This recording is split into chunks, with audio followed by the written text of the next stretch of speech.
you had the better team, and and you lost, and he didn't perform to the elite status that the world told us he was. Okay, so now you're coming into this with all of these elite guys, and you're saying I'm the one. When have you proved it? What are you saying? You know what I mean? Like what are we talking about here?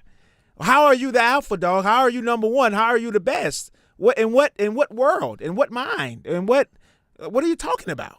I think he absolutely needs to say it, because the one thing that this team could do, especially with LeBron being the guy that he is basically become the old timers team. And the rotation could be heavy on the veteran guys, get to kind of do what they want to do and play with who they want to play with. But why not when they're better? I know I'm going to end up on the opposite side of you here, but I'm not a fan. Are we talking about interracial porn again? No. Okay. I'm not a fan of Anthony Edwards' remarks, man. I'm not a fan of his remarks. I'm not a fan of the demeanor, or whatever you want to say, the braggadociousness, the bravado. Why? Why though? I just think it's, number one, I don't think it's warranted. I don't think it's warranted. I don't, like, you just got your ass whooped as the better team. Like, you had the better team, and you lost, and he didn't perform to the elite status that the world told us he was. Okay, so now you're coming into this with all of these elite guys, and you're saying I'm the one. When have you proved it? What are you saying? You know what I mean? Like what are we talking about here? How are you the alpha dog? How are you number one? How are you the best? In what world? In what mind? And what are you talking about? You know what I'm saying? Also none of the other fucking alpha dogs in history ever had to say anything like that in any way. Yeah, I never heard Kobe never had to say anything like that. Jordan or LeBron or this or that.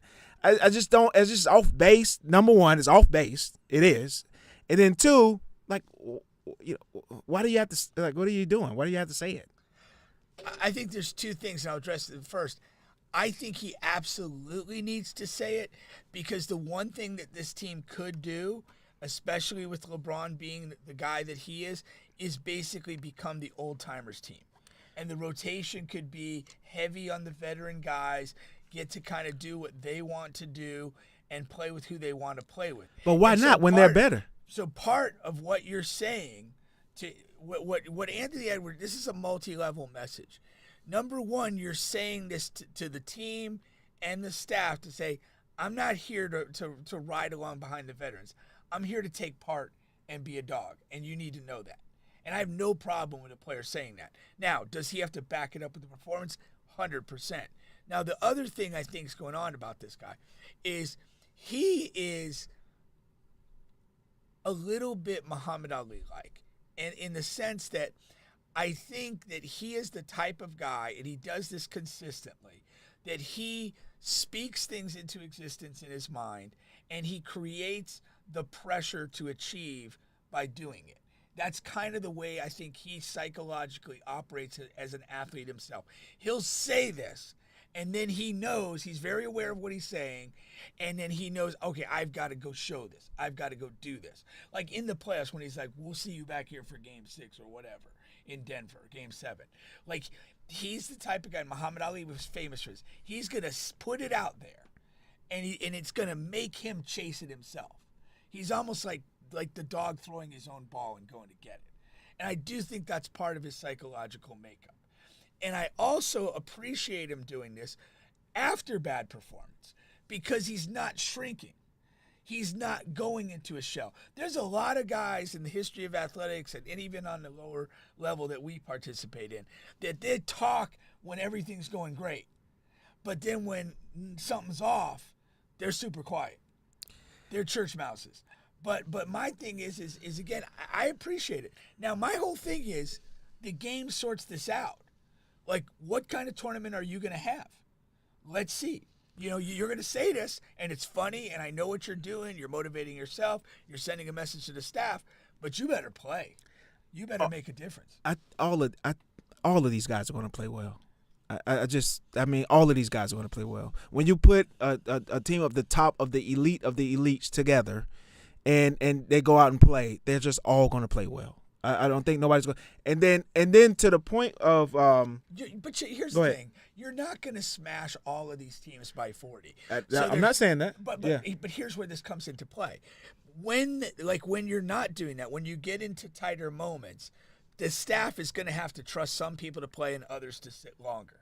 And to have a good tournament, you need to be like, I judge tournament performance in this by, are you on the floor in tight moments? Does the staff trust you in tight moments to play, or are you a guy that, like, when we're up by 20, you know, you're gonna go 5 for 5 in the fourth quarter of a blowout and have a nice 17-point game in 9 minutes of game time, whatever the fuck. But like, to me, I always measure it by who's playing when the situation gets tight, and then if you're on the court, are you delivering your skill set in those moments? That's how I define whether you had a good tournament or not. And he may flop. I don't know. He may get the minutes and shrink. He may not get the minutes. He may get the clutch minutes. I think that's the critical thing. Yeah, I mean, yeah, we'll see. I mean, that'll come down to coaches. I won't say. But make no mistake, if he's not in the game, I'm not going to say whatever. I don't believe how I think it's going to play out. I don't believe there will be plays missed by any of these guys that result in games lost. That's what I'm saying. By any of these guys. Like, I don't think the game will be USA will be down 2 and LeBron misses a game winning 3. Like, I don't think any of these games are going to come to that. Again, I could be completely wrong. I just don't see that when you put all of these guys together. There will be closer games. Go ahead. But I think, like, it's again, because of the way this is set up, I think, like, if you're playing well enough that you're playing whatever critical minutes we have, that's the showing of where you are. Mm. When you're like, if we're, it's a 2-possession game in the fourth quarter against, Spain or somebody, and who's playing, like, that tells you everything. Mm-hmm. To me, like, who do we trust? Who's making plays? Who's a dog here? And the biggest thing, when you have, like 12 guys that are super, super high level, they're going to differentiate amongst each other. Yeah. Now, sometimes they could do that with attitude. Like, again, LeBron and maybe some others are locked in from minute one. They're taking it super serious. And maybe Jason Tatum and a few other guys are kind of just like in chill mode, had a long season, whatever. It's not that serious. And that'll decide it, not pure talent. But sometimes pure talent and just willingness to make plays does. And they're going to play some guys more than others. And to me, when you look at this type of team, that's very revealing. And coaches can get it wrong, but I think it's very revealing when guys play.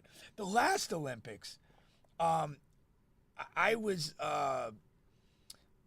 really impressed by how many minutes Drew Holiday played. Mm-hmm. And he was coming straight out of the finals with, like, literally 48 hours break.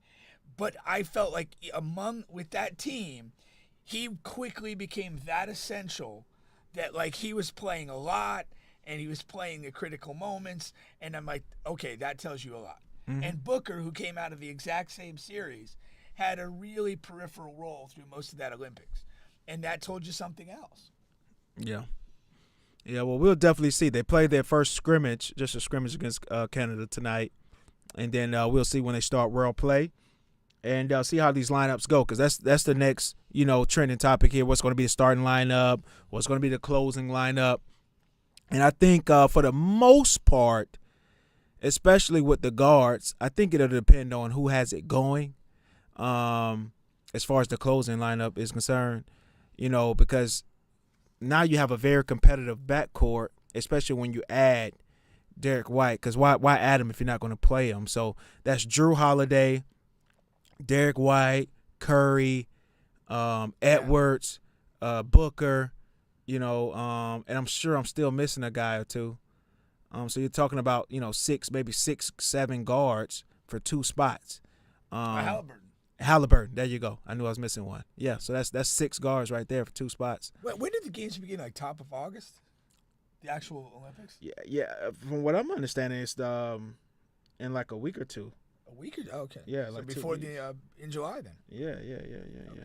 Let me see if I can look that up really quick. First game, and they play. Oh no, I don't. Yeah, I have to look that up later. Yeah. But yeah, we'll see how that goes here. Once again, you guys are on the bench podcast with Bubba and Pink, home of sports, music, and mayhem. Don't forget, we're available on all podcast streaming platforms, including here on YouTube. Please like, share, subscribe, all of that good stuff.